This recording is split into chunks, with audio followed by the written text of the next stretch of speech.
মারছো সেটা তালা মারলে আর কি ওই মেয়েদে পুতলে মেয়েদে দেয়া যা। তোমার তো কোনো দেশ বিদেশে খবর নাই, আশেপাশে অত অত বিল্ডিং হয়ে যেতেছে, আমরা একটা বিল্ডিং করবো না কেন? বিল্ডিং করা লাগবো। হ্যাঁ বিল্ডিং করা বেড়া দেশের যে হালচাল টিয়া পয়সার যে অভাব চলতেছে, ইট মিট একটা ইটের দাম জানোস কত? কত? 12 টিয়া। আচ্ছা একটা বিল্ডিং তো করন লাগবো, একটা প্ল্যান আইছে মাথাত। চল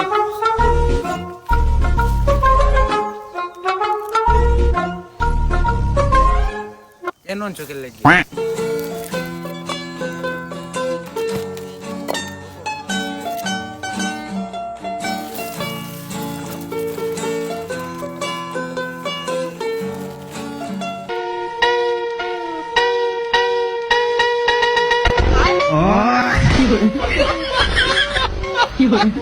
शाबाश बेटा।